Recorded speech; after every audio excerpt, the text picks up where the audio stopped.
black into our economy. Local business must be at the forefront of our national investment drive. When you reinvest in our economy, it gives confidence to foreign direct investors that this is a good place to bring their money to. What this trend signals is that our economic reform agenda is gaining traction. People respond to a market that they can see is reforming, is growing, and attracting money to itself. It suggests that there is less reticence in the local business community to commit capital to new operations or to expand existing operations. Since taking office at the beginning of last year, we have worked consistently to address the concerns of business. We've worked to improve policy certainty and the ease of doing business. We've worked very hard to remove regulatory and impediments, maintain macroeconomic stability, reduce public debt, and fix our state-owned enterprises. Policy reform has taken place in key areas like mining, oil and gas, telecoms, energy, and in immigration. We've taken measures to reduce the cost of doing business, and we continue to do so as we implement these measures, including reductions in rail and port tariffs, which were raised by the business community as a particular area that they wanted us to focus on. Guided by the recommendations of the Presidential Panel on Land Reform, we are working on the implementation of our accelerated land reform program.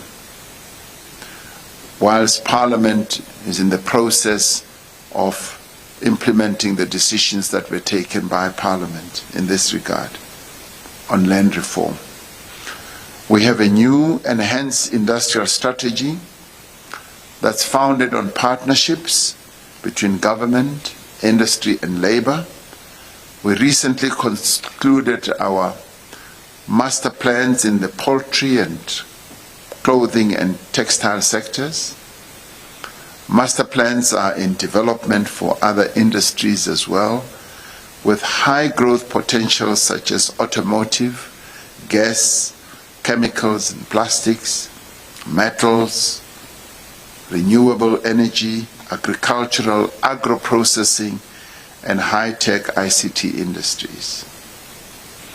Now, these master plans also have an element of implementation, not only in South Africa, but globally.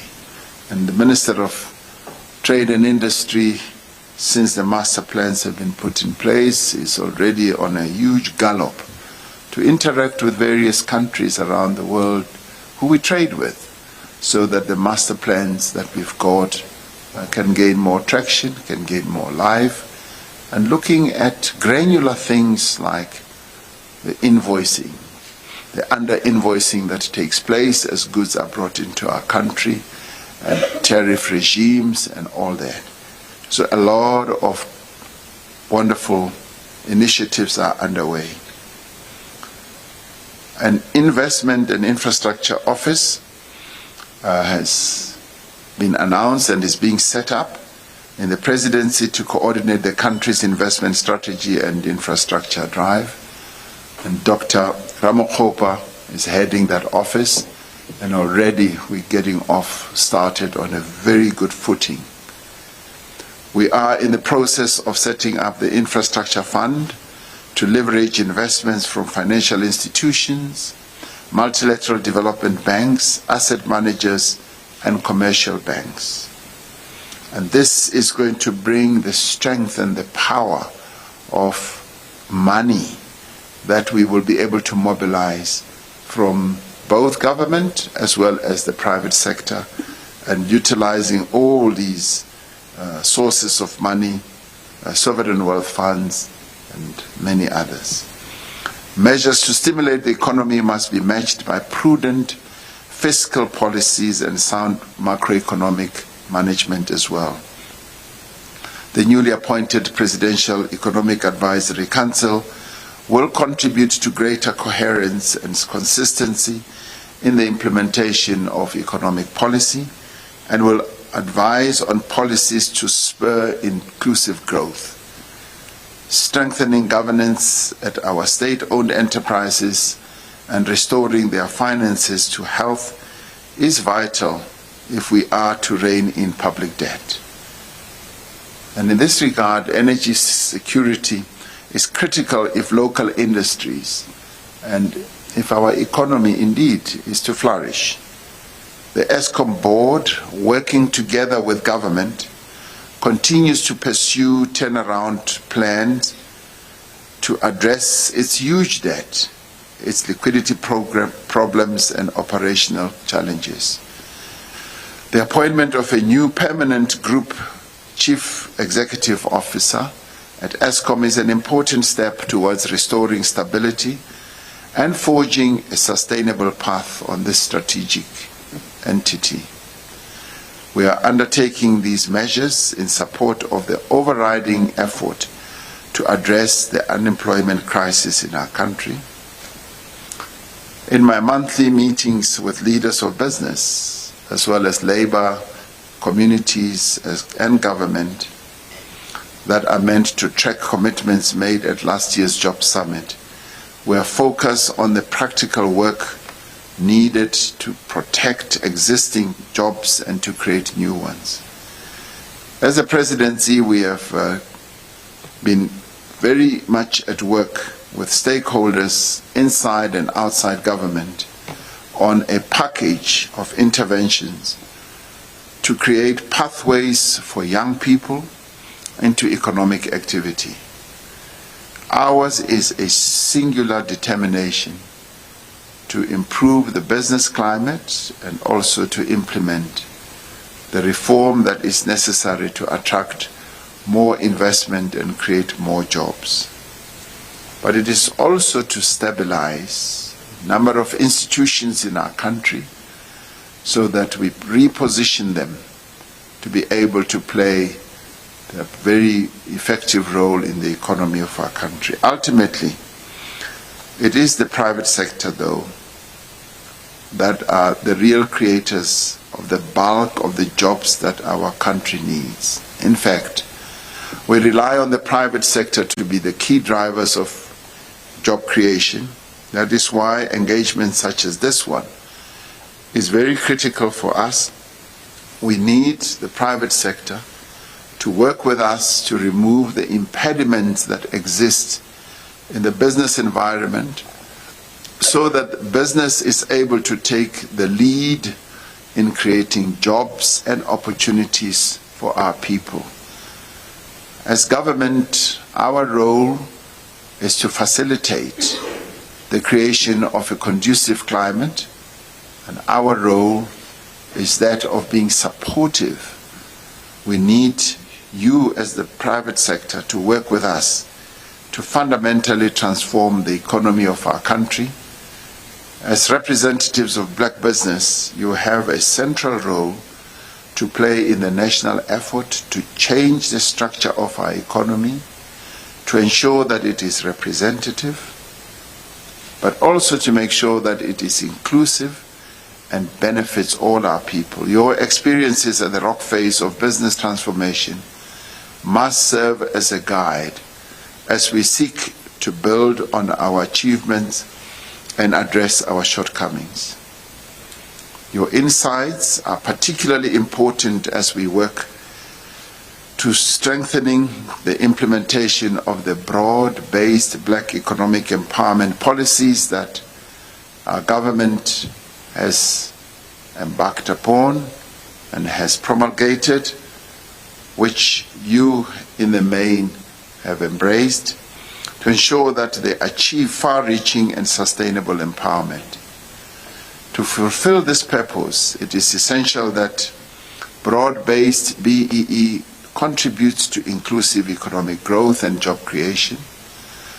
We should all be concerned about the slow pace of transformation in the workplace, and particularly in the private sector. This necessitates some serious introspection and clear strategies to promote employment equity. We know that black businesses who do work for the state have a myriad of challenges, especially around late payment for the services and the goods that they have provided to government. Despite the introduction of a 30-day payment stipulation, we know that it is not being uniformly adhered to. There are certain pockets and entities in government that are adhering to it, wonderfully so. And yet we also know that there are others that are not yet doing so.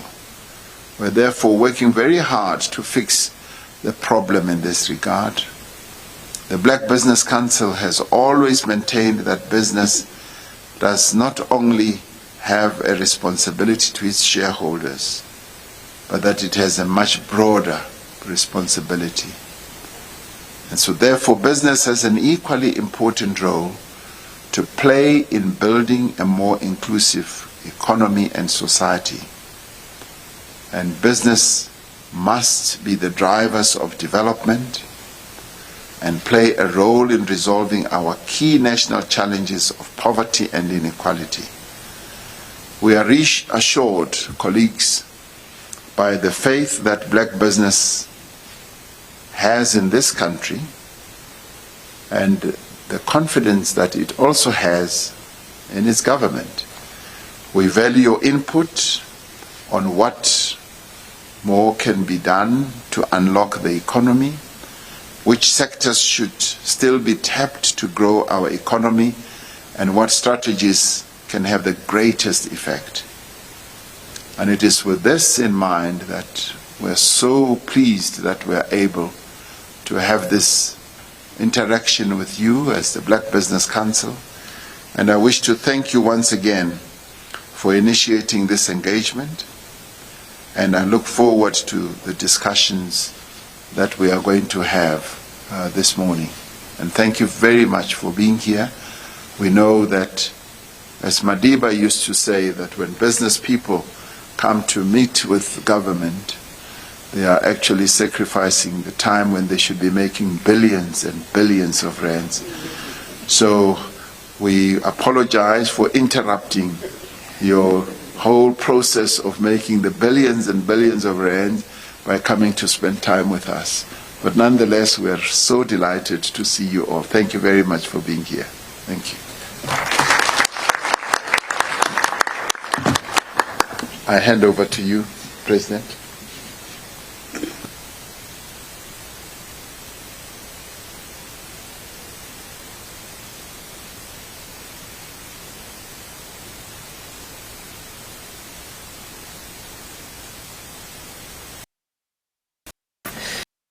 I don't want to translate it, absolutely.